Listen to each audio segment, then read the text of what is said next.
in World War II, Henri Matisse is 70 years old. He's in such bad health that his doctors think he's going to die in 1941 or 1942. And, he's got a visa to Rio de Janeiro in his breast pocket. He's got his son who lives in New York, runs a gallery in New York. His son is saying to him, Dad, I have a job for you here in the United States. He has other people saying, look, you're elderly guy. You're not in the best of health. Get out of harm's way. And, the first thing is he likens it to desertion. He says, if everyone of value leaves, what will become of France? And, then there's the question of, as a researcher, what you do and what I do is you have to find out, you have to go back in time to 1941, 42 and find out find evidence that actually meant something to the average person on the street in Paris or in Lyon or whatever. And one of the bits of evidence that I found is in 1942, Matisse is down in the south in Nice. He gets a visit from Louis Aragon, who is going to become known as the poet of the resistance, the poet of the French resistance. Aragon is literally on the Gestapo hit list. He's traveling under an alias. He goes down to meet Matisse for the first time. He wants to know, who is this jewel, this cultural jewel who upholds French values by remaining defiantly and by, like you said, continuing to paint, continuing to work. And continuing also, I think it's important to note, to work in such a way that you're coding messages to the French people. They're very subtle. They're over the heads of the censors, but people like Louis Aragon knew what he was doing and wanted to meet him and even risked his life to meet him and became great friends. Aragon said many years later in his book about Matisse, he said, we had to realize in 1942 the national reality of Matisse because he was of France, because he was France.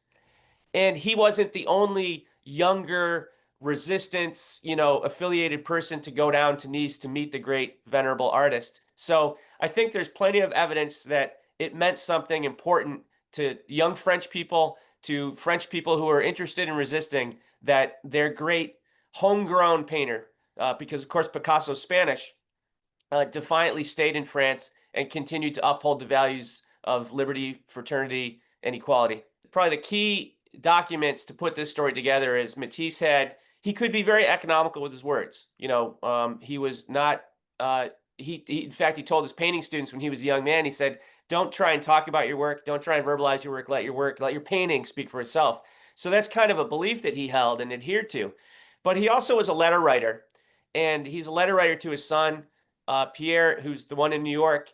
And those letters are at the Morgan Museum in New York, and they're very candid and they're very frank.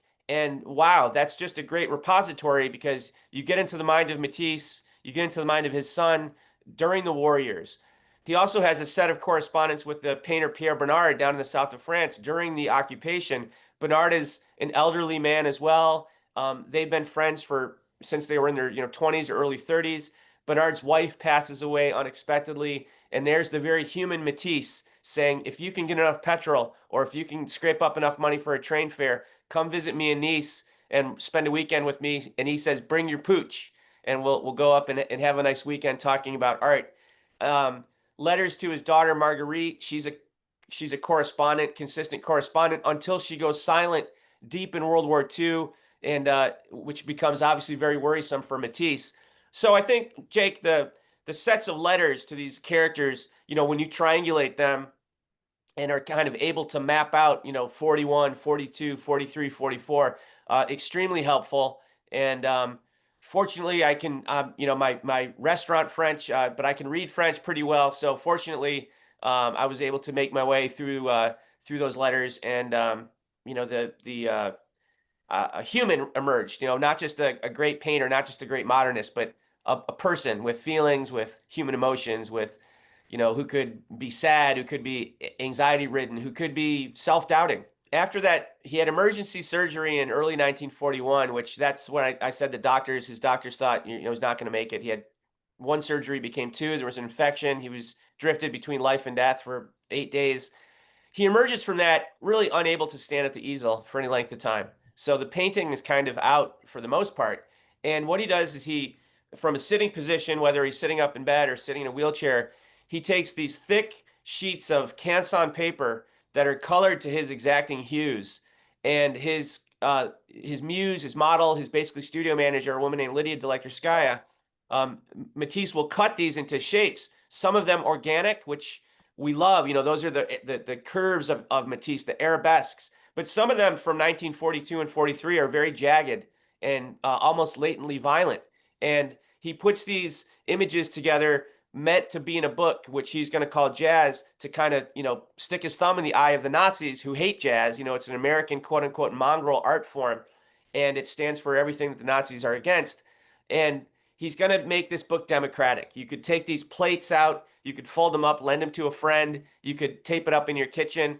And I think all of this, Jake, was deliberate. Not only the naming of it, Jazz, and the earlier name was, the working title was The Circus. Again, putting the spotlight on the most marginalized people who make their lives under the circus tent rather than sort of the Superman of the Nazis, but very deliberate in the imagery as well. A man who was capable of producing great beauty and things that are very pleasing to our eye. But some of those images, like the fall of Icarus, like the clown, like the white elephant, are images of violence, of surveillance, of loss of control, and very disquieting. And when you look at them with that context, I hope my readers will look at them anew in that context. You'll kind of understand why that imagery had those sharp edges at the time. It's a family affair, just like his art career had been. Marguerite, his beloved daughter, she's the eldest of the three children. She said at one point, "We were a family of artists." They go from like living at the tip of the spear of the avant-garde to living under this occupation. Now, two of the children remain in France. Pierre's in New York, but he's not just idling away in New York selling paintings. He is helping revive the career of people like Marc Chagall, who, as a Jewish artist, has to flee France for his life. He and his wife get to New York, and Chagall says, "Well, I'm Russian, I'm French, I don't want to even learn English. What the heck am I doing in New York?" And he goes and sees Pierre Matisse, and Matisse becomes his great American champion, which revives his career. And the eldest son, Jean, was something of a thorn to both of his parents. But at this stage, uh, he's going around France, not struggling to get his career off the ground, but he's going around France because he's up to helping the resistance. And he finds himself down in Antibes assisting British intelligence. He's one of those local Frenchmen who are helping bring aboard those battery-powered submarines with the agents, and making sure that they get to their cell where they're needed, where they're expected. So the stakes for Jean Matisse are incredibly high, as you can imagine.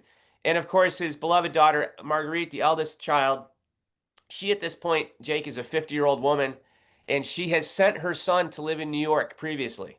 So she's essentially living with her mother up in occupied Paris, who is estranged from Matisse, and she tells her father, "I will make myself useful up in occupied Paris." So he starts thinking, wow, what's up? And as a 50-year-old woman, she in fact joins the French resistance, and is a courier of information from the capital of Paris to Brittany in advance of D-Day.